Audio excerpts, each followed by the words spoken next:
DDG sir, because he recently joined as a DDG Crop Science. Sir, please accept our gratitude, sir, and all the experts, crop experts from ICAR, Dr. Nigam, Dr. Sudhini, Dr. Dar, our QRT chairman, AR Pathak sir, our former director, Dr. Muralidharan, our QRT member, Dr. T.N. Sharma, all important delegates, dignitaries present in the hall. I welcome on behalf of this active groundnut group as well as from ICAR. Sir, we are running shortage of time because DDG sir has to leave by 11 minutes as time has been allotted to me. Sir, this is the current scenario of groundnut, world groundnut picture. China is leading both area and production, but earlier India used to be a second largest area, but now again we have come down to second position both in area as well as production. So first is China, then India, then Nigeria, USA and Sudan. Next. Next. No, something wrong.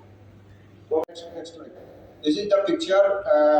Last year we produced 10.3 million ton, and this is the major states of India, and Gujarat is the number one as usual, then Rajasthan, then MP, then all the traditional southern states.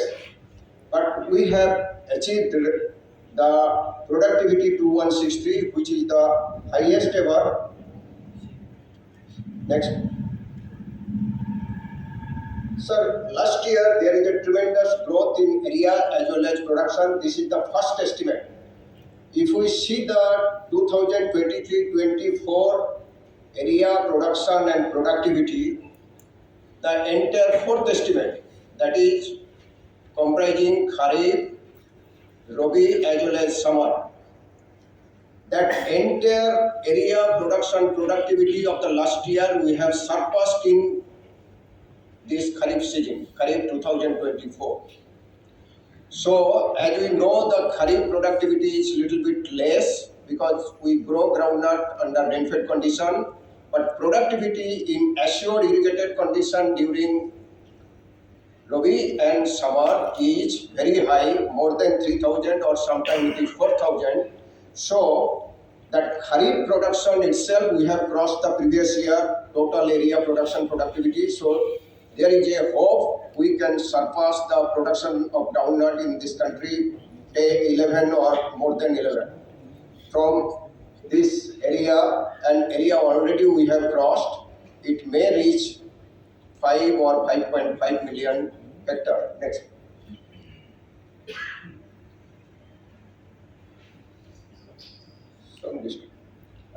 Sir, there is a shift in state-wise area and production.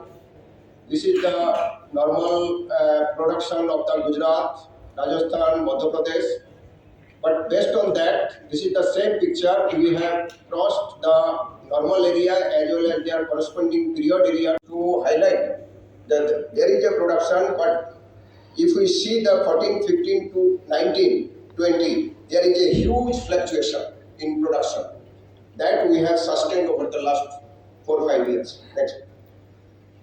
Sir, coming to the active, these are the, we are working our active center presence in 16 states, and in parenthesis there are the number of locations we are working in among the different states. So total 38 centers, among them 5 major center, 15 is supporting center, and another rest is all the voluntary center. Next. So this is the active strength. We are working total 101 post, breeder, scientist, total 21 breeder, 15 agronomists, and plant pathologist 8 and entomologist 2. But technical 55. Out of that 101 post, 83 are in position, and we have used a 100% budget during the last year. Next. So this is the crop improvement highlights. Our PI will give the detailed presentation. I am not going to detail. Sir, this is the number of trials we have conducted during Rabi, summer and Kharif, and entries tested in IVT 13 during summer and Kharif during Kharif season 23 and 9 based on their habit groups, Spanish and Virginia. Promotion to AVT 1, 4 entries and 7 entries, both Rabi and Kharif respectively. Then identified 3 best line for DIC, that is for Rabi summer DH291 and Kharif J116 and J111. And last year variety we released CBRC 4 varieties and SBRC 3 varieties.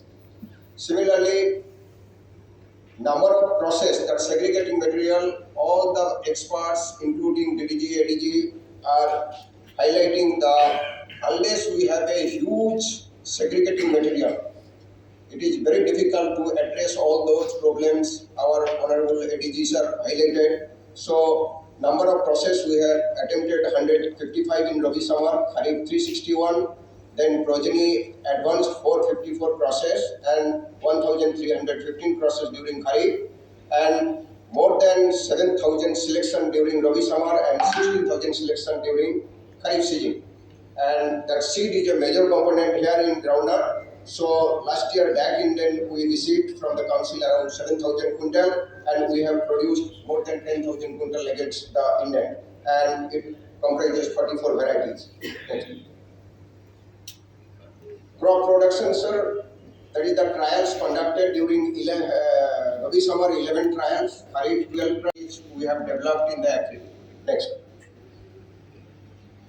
And there is another program of government, that is the SC, TSP and NH program, and under that program we have distributed 2,500 quintal of groundnut plots free of cost for sowing across the country, and distributed 64 farm implements, small implements which are not available in other states. It is available in the major state Gujarat or Rajasthan, but it is not available in southern state or eastern states. We are distributing, and distributed more than 2,000 biofertilizer packets, and total beneficiary is 6,500 farm families. We have distributed this, and they have received this government subsidies. Next.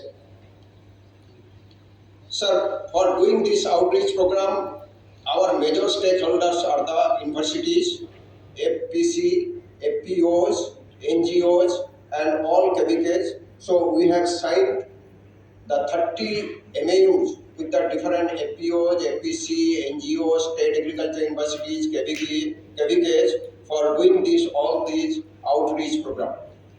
Next. Sir, other important activities besides the regular program: organize training on to agri scientists for mass for high yield trade, and council approved the hotspot location and their scale, how to score. We have prepared the groundnut atlas for the first time in the country. Then with the help of our agri center, we have multiplied more than 2,000 germplasm. And this is a unique one. Last year we have started the groundnut lecture series, and we have conducted 10 lecture series, all lectures given by the eminent groundnut scientists of this country, and some of them are already sitting here, Dr. Nigam, Dr. Muralidharan, Dr. Anand. So this our PA is coming with the 4 recommendations for Rabi summer and 10 recommendations for Kharif season. Similarly, crop protection group, they have conducted the 8 trials during Rabi summer, and Kharif it is 13, and they have concluded 2 trials for both the seasons, and there is one recommendation for Rabi summer season. Next. Sir, Another one program of the government is outreach and awareness program. We have conducted 168 training and 5,000 FLDs last year. That is the record FLDs we have conducted in groundnut over the last 15 years. So that is the huge number. Our two regional stations, one in Mednipur, West Bengal in January 2024, and second one is Anantapur, Andhra Pradesh, that is in January 2025. Sir, this is all about the last 1 year journey. We have traveled, and all my fellow scientists and colleagues, we are working together. All are doing their excellent work, and all of us together jointly have achieved all these findings or I have presented here. That is the contribution. Raised several positions and received lots of awards and accolades. Now I request Dr. D.K. Yadav sir for his chairman's remarks. Coming here with a more better technical program and better zeal. Thank you. Entering in between the chief guest, sir, I have one parliament immediately, and one meeting was scheduled at 11, so I think I will not be able to attend that international meeting. Also, some Indo-German element is there. So, thank you very much, and I welcome all our honorable guests, our honorable Vice Chancellor, Dr. Professor Ajit Kumar Karnataki, my colleague Dr. Sanjeev Gupta, Director Dr. Mehra Saab, as well as the other esteemed colleagues, our advisory committee members and MPUAT members, Dr. A.R. Patel Saab, Dr. Nigam Saab, Dr. Muralidharan Saab, Dr. P. Sharma Saab,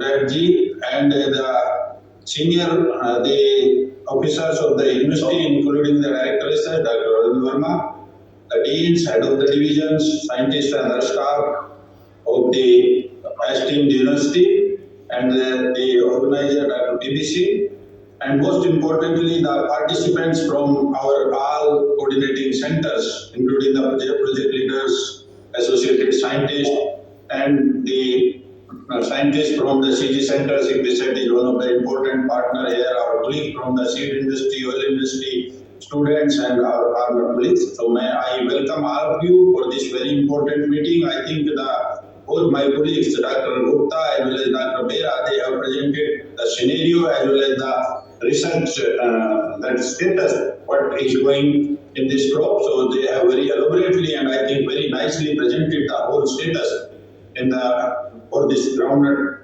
crop.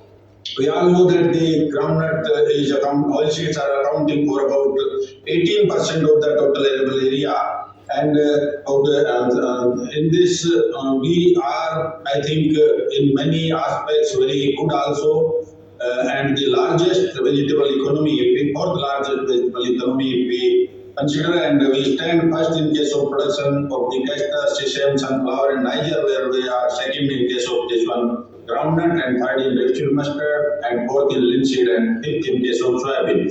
So definitely these are some of the areas where we need to stress upon. About 40 million farmers, they are engaged in the oilseed production. You all are well aware, and the three major oilseeds which we call that soybean, rapeseed mustard, groundnut, they are contributing to 97% of the total edible oil production in the country, and the rest of the minor oil seed crops like sesame, sunflower, safflower, Niger, they are contributing to 3% only.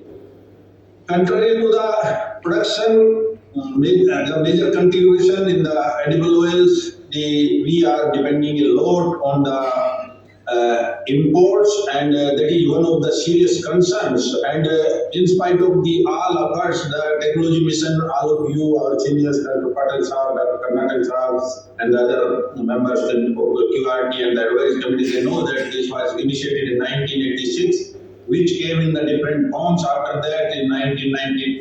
Again, that name was changed as the integrated scheme on oil seeds. Then oil palm was added later in 1995-96. This maize was also added, and the name was given as ISO palm.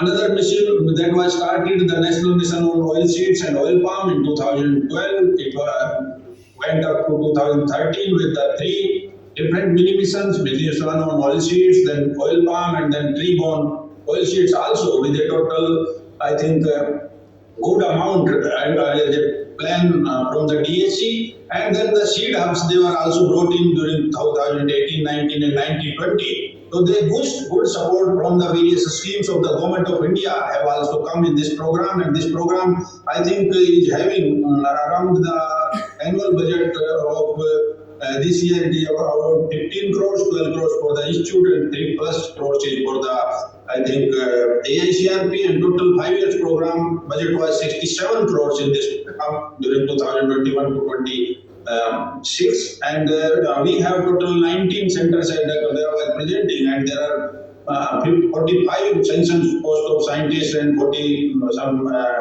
50 posts of the technical staff, as well as some 15 scientists are currently in position at the institute also. So I think in terms of manpower and money, we have a very good strength. All of us are well aware that the Atmanirbharta in the oilseeds is the priority of the government of India. That our dear Dr. Ravid was explaining very, I think, elaborately about this.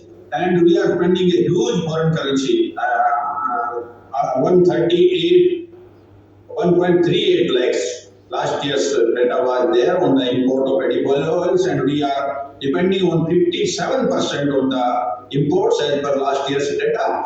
The reason for that, you all know that the increasing population when during independence 1950, our population has increased, I think, from 50 billion to 142 billion, and again the per capita consumption, if we talk at that time, it was somewhere 1956 it was 3.4 kg per capita, and 1960 96 and 2000 it was somewhere 9.85 kg per capita per annum, and currently during 2017 to 24 the per capita consumption is coming somewhere 19.7 kg per capita per year, and that has also recently it has been showed as more than 20 kg. So that is also one reason. The fluctuation in area, all of you, the weather is a major constraint. Drought, sometimes drought is there, sometimes the waterlogging is there. The competition with other crops, more remunerative crops are coming. That's why the area is fluctuating. We from more than 6 million hectares, we have come down to around 5.5 or something this year, and the urbanization, due to that the land area is increasing. The various zone-wise constraints, they have been analyzed by the ICAR, and Gupta has very specifically, critically, I think, mentioned, and a document was prepared by Dr. Gupta when our DDG conference and T.R. Sharma was there. And zone-wise diseases and insect pests and other biotic stresses, they have been identified, and I think definitely while finalizing the technical program, he will be putting all these points having into the consideration. Amongst the all oilseeds crop, I think groundnut is one of the most important and potential crop, as has been mentioned by Dr. Bera also, and for the Atmanirbharta from the current 40 million tons production, 41 Dr. Gupta just mentioned, and we have to reach to 80 million tons. So in that direction, I think this is one of the most important crop which has the potential for the productivity as well as production for the area expansion under the various regions. We have a huge fluctuation, but if we see in this crop, I think a very significant progress has been made in terms of the productivity. When we talk of 1970s, this was somewhere 700 kg per hectare. It has reached last year to 2,163 kg per hectare. So that is one of the very important aspects. And during last 10 years, we have released 64 varieties, out of which I think 30 varieties have been released during last 3-4 years. And all are very potential varieties having the drought and other stresses tolerance as well as the quality, which was mentioned by Dr. Gupta, the high oleic acid up to 80%. So this is a good achievement from the group, and we have still to go ahead after all doing this. If we are national, international average, definitely we are meeting, but we see some of the potential countries like in USA it is 4,200 kg, China it is 3,500 kg, Argentina it is 300 kg. So definitely we have to bring some disruptive breeding technology and the other techniques so that our productivity levels can increase, and the genetic gain which is hovering somewhere about 1%, it should be somewhere 2%, and whatsoever the new technology we need to implement here.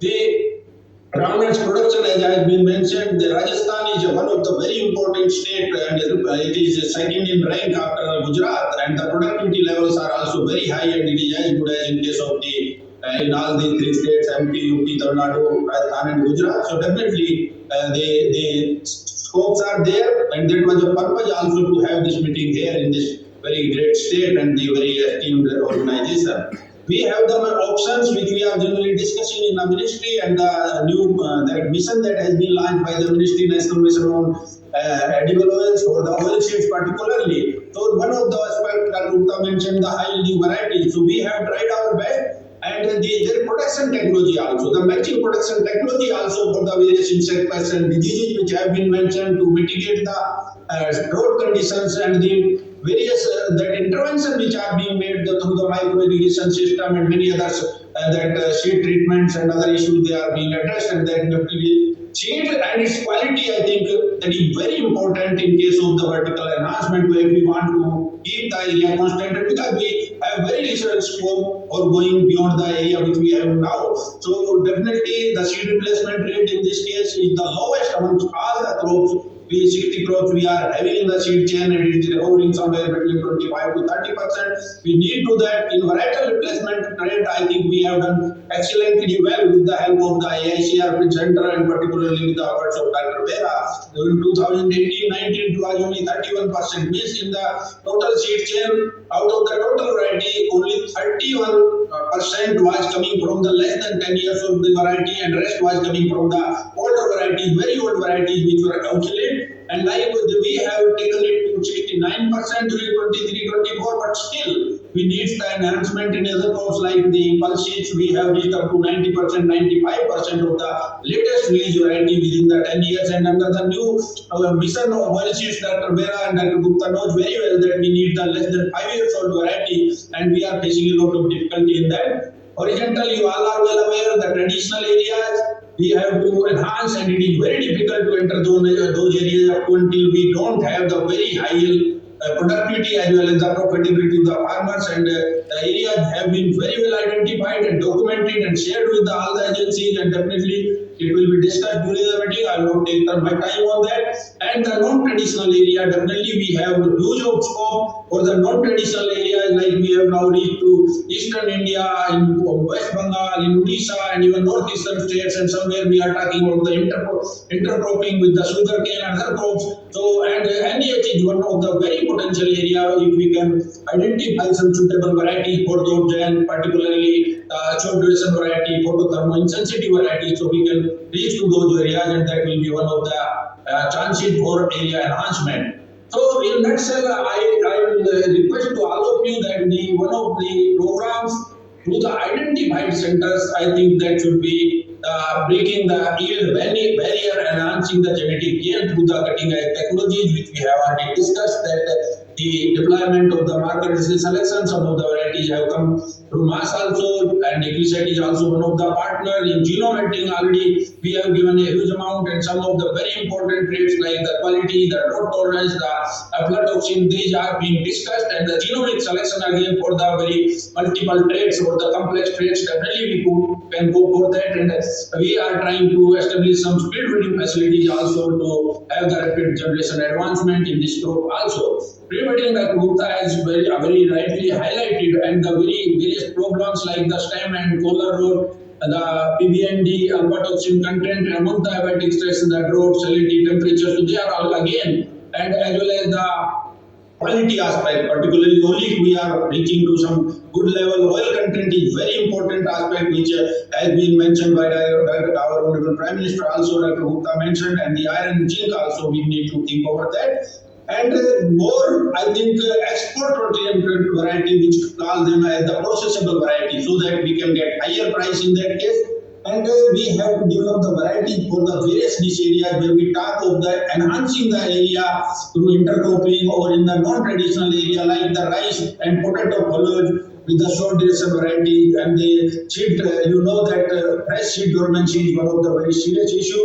We need to work in that, and the genome editing already the high olive, high oil content, low phytate, herbicide tolerance. So these issues are being addressed, but I think we need to have more stress on that and avoid stress, as I already mentioned that the road salinity and high temperatures are always creating problem.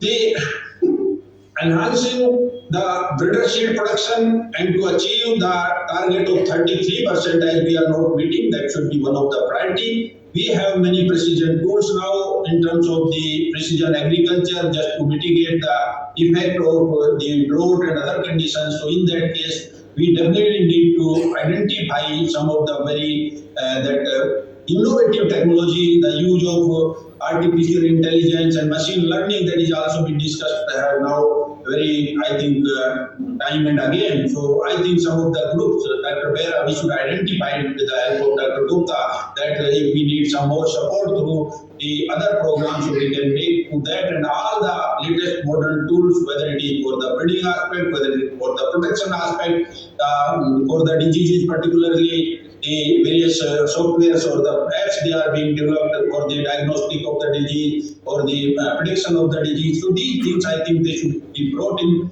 this program, and they should be implemented at the farmers field through the demonstrations and other activities which we are doing in our program. Already awareness is one of the very important aspects for the varieties as well as for the various production and protection technologies which Dr. Bera presented. A good number of technologies have been, I think, done, and the other new innovations they should be brought into. Mechanization for reducing the cost is one of the also important areas. So in that direction for the digging and other aspects in groundnut particularly they should also be done. The institute has a very good support, as I already mentioned. In the ICAR also we have given a good amount in case of genome editing also. In Corpus Fund also we have released one, we have sanction one project for particularly the drought condition. Under this national mission on edible oils, again we will be having some good seed hubs. Again, some in case of oil seed, 65 seed hubs are there, and I think some 12, 13 seed hubs will be coming from and coming to groundnut also. That will be helping a lot. And a new mission, as Dr. Gupta was mentioned, that during the current budget round, so a national mission on high yielding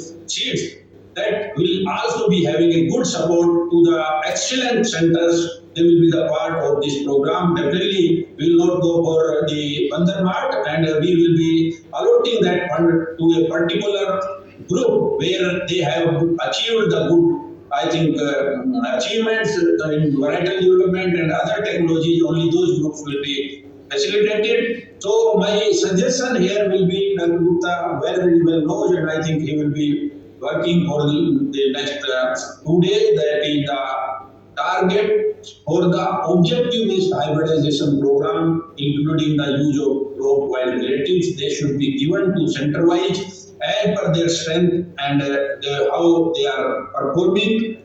Based on that, this hybridization program, identifying the parental lines that should be given and that should be monitored in the future.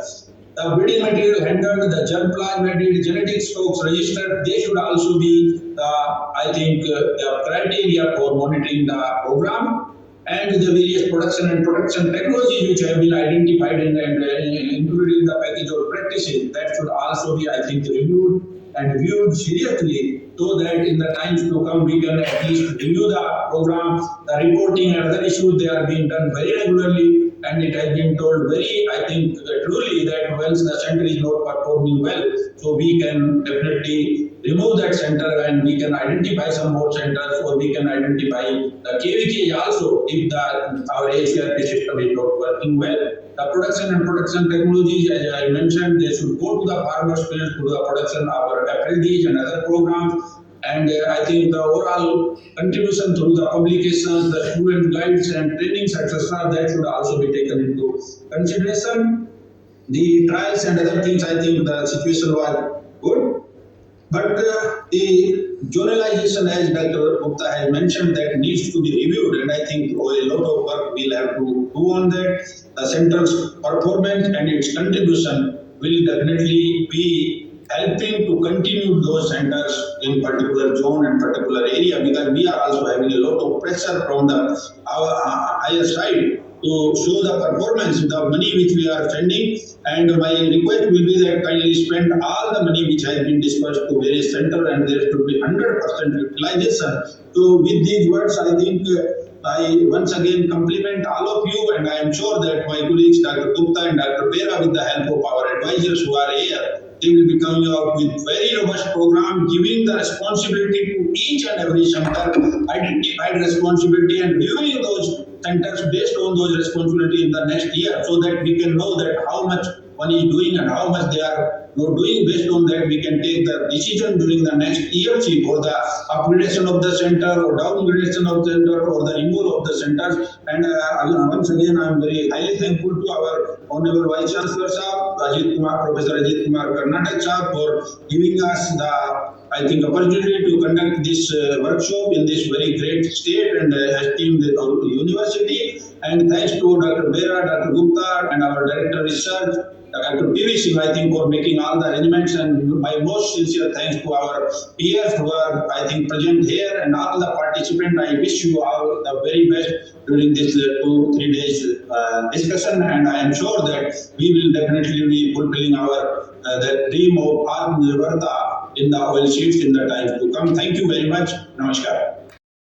Dr. S. K. Bera Sahab, the Director, ICAR, IIGR, Junagadh, Dr. A. K. Patak Sahab, the ex-VC of the Junagadh, Dr. S. N. Nigam Sahab, our Director Research, Dr. Arvind Vermaji, Dr. Pratap Bhan Singh, the PI of this project, all fellow colleagues from different centers of the ICAR groundnut, other experts of the field present here, our Honorable Associate Member, Dr. S. K. Bera, Director, ICAR Indian Institute of Groundnut Research, Junagadh, Gujarat. आज यहाँ MPUAT में annual groundnut workshop शुरू हुआ है। ये 3 दिन चलेगा, 18, 19, 20 मार्च 2025। इसमें पिछले 1 साल में ग्राउंडनट का ऊपर देश में क्या रिसर्च हुआ उसका पूरा विश्लेषण होगा, और उसमें से हमारा क्या प्रगति हुआ, और आगे 1 साल के लिए हमको कौन सा दिशा में रिसर्च करना है, कैसे मूंगफली को मूंगफली प्रोडक्शन रिसर्च को आगे बढ़ाना है, उसका पूरा चर्चा होगा और उसका डिसीजन होगा। अगले 1 साल सारा भारतवर्ष में मूंगफली का कैसे रिसर्च होगा, कहाँ कहाँ रिसर्च करना है, कौन सा मैटर में ज़्यादा ध्यान देना पड़ेगा, फार्मर्स के लिए क्या समस्याएं हैं उसको समाधान करना है, प्लस गवर्नमेंट का क्या मूंगफली का ऊपर जो योजना है उसको सही तरीका में कैसे इम्प्लीमेंट किया जाए उसका बारे में चर्चा होगा। और आगे 1 साल के लिए पूरा यहाँ प्लानिंग होगा, टेक्निकल प्रोग्राम डिसाइड होगा, उस बेसिस में सारा ग्राउंडनट रिसर्चर ये कंट्री का उसका आगे 1 साल काम करेंगे।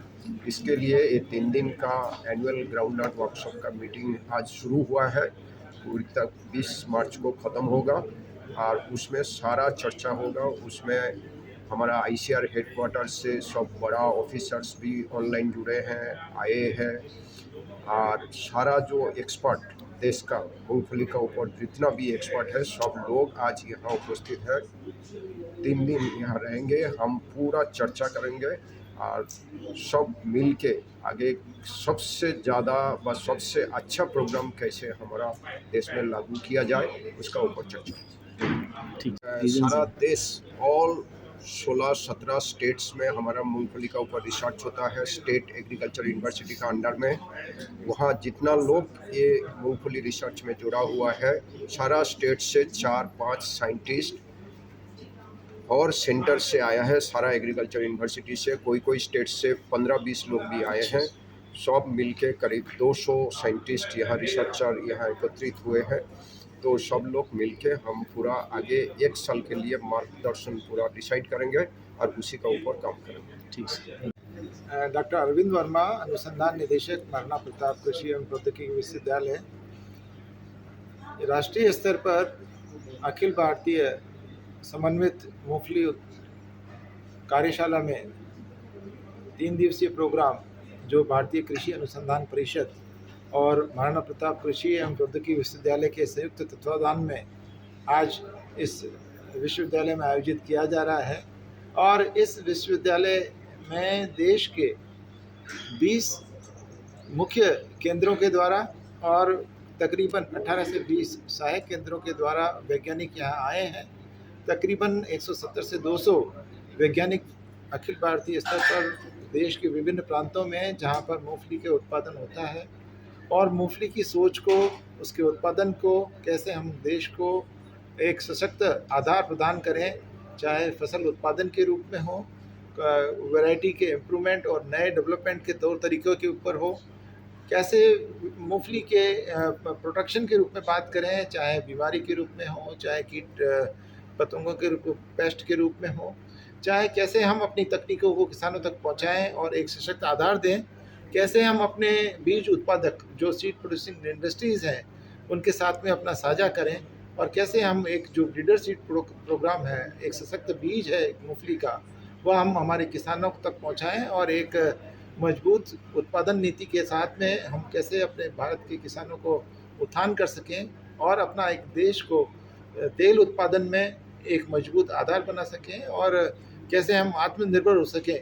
इसके लिए इस विश्वविद्यालय ने और भारतीय कृषि अनुसंधान परिषद के जूनागढ़, जो कि Indian institute of groundnut research Junagadh में है, इनके संयुक्त तत्वावधान में 3 दिवसीय प्रोग्राम आयोजित किया जा रहा है। इसमें 13 विभिन्न सत्र हैं इन 3 दिवसों में और इन 3 दिवसों के विभिन्न सत्रों में जो कार्य इन्होंने पिछले वर्ष सभी केंद्रों ने, जो हमारे 40 केंद्र हैं, इनके द्वारा जो संपादित किया गया है उसकी चर्चा की जाएगी, उसका रिव्यू किया जाएगा, उन्होंने किस रूप में इसको अपना कार्य निर्वहन किया है उसका रिव्यू करते हुए हम अगले वर्ष के लिए क्या हमारी रूपरेखा रहेगी, किस दिशा की तरफ मूंगफली उत्पादन को, चाहे वह किस्म विकास के रूप में हो, चाहे उत्पादकता के रूप में हो, चाहे बीमारी और नए चैलेंजेस इस मूंगफली उत्पादन के साथ जो मिले हैं हमारे देश में, उसको हम टेकअप करें और उसको कैसे हम सशक्त आधार प्रदान कर सकें। इन्हीं उद्देश्यों की पूर्ति के लिए यह 3 दिवसीय आयोजन इस महाराणा प्रताप कृषि प्रौद्योगिकी विश्वविद्यालय में आयोजित किया जा रहा है।